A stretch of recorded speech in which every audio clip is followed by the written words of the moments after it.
Mes amis, comment arriver au sommet de la révélation divine? Passons par le chemin et la formation de Jésus.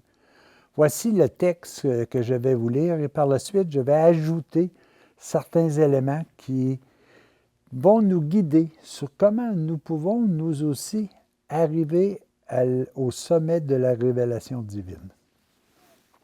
Le sommet de la révélation. Il y a une progression constante dans la révélation comme dans tout enseignement. Les révélations des prophètes avaient pour but la progression spirituelle de l'humanité à partir de son enfance. Après 20 ans, le temps était venu de proclamer ouvertement le royaume de Dieu, non seulement pour un seul peuple, mais pour toutes les races et pour tous les peuples de la terre. Il y avait sur la terre suffisamment d'esprits préparés pour recevoir un enseignement spirituel plus élevé, de manière à devenir le levain du royaume dans toute la pâte humaine. L'heure était venue de la proclamation publique du royaume de Dieu. Mais auparavant, il fallait que ma croissance spirituelle et humaine fût achevée, car je devais être moi-même tout ce que j'allais enseigner. C'est un message qui est très important. C'est ce que nous devons faire, nous aussi.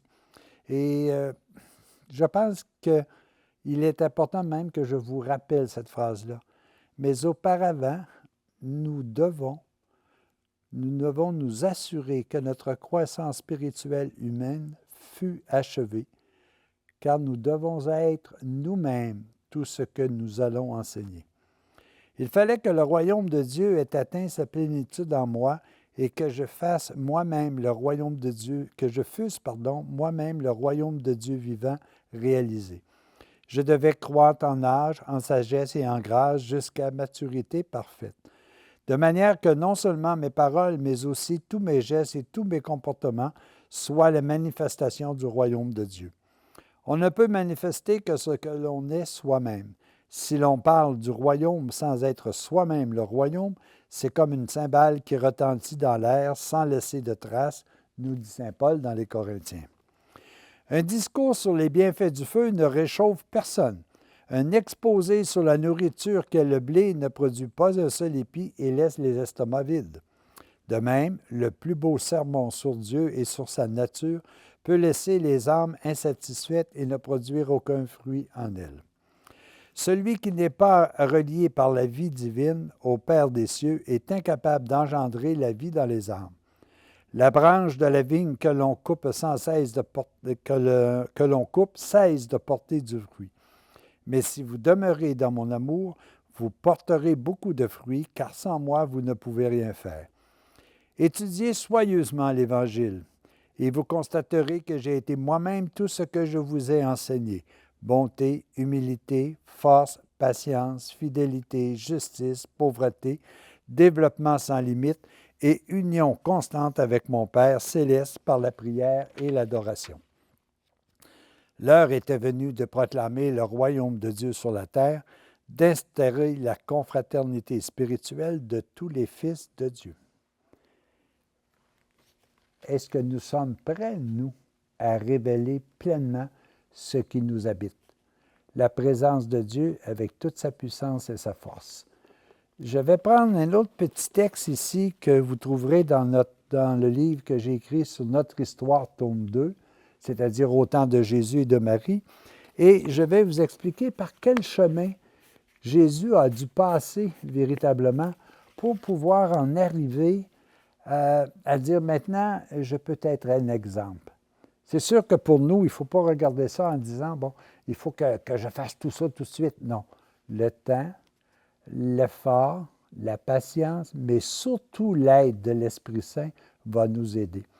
Dans un premier temps, il est dit que Jésus a vaincu l'hypocrisie et la tromperie pour accepter la présence de Dieu en nous par son Esprit dans notre âme. On appelle ça, la vertu de sincérité. Jésus a lutté contre la trahison, l'orgueil, pour obéir à notre conscience guidée par la lumière divine. Il a été discerné, on lui a discerné le titre de juste. Jésus a maîtrisé l'ambition, l'incrédulité, les richesses et la gloire terrestre. Et on lui a donné le titre, on l'a développé en lui, la foi en un monde invisible, en un monde éternel. Il nous faut, comme Jésus, réussir à prioriser le bien-être des autres, des plus démunis. À ce moment-là, il nous sera discerné le diplôme du philanthrope. Jésus maîtrise la matière, la peur sur toutes ses formes dérivées et acquis. À ce moment-là, l'héroïsme.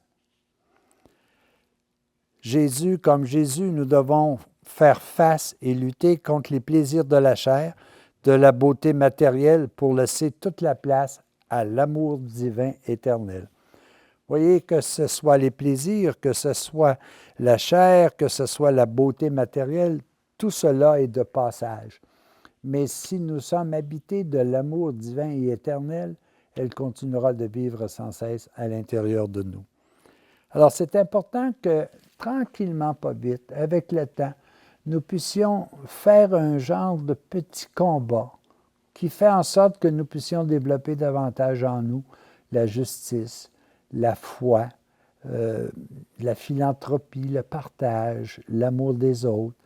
Tranquillement, pas vite, nous allons développer chez nous nous allons cheminer, vers ce que j'appelle le sommet de la vérité. De la révélation, il y a d'inscrit ce que nous sommes, d'où nous venons, qu'est-ce que nous faisons ici et où, de toute façon, cela va-t-il se terminer.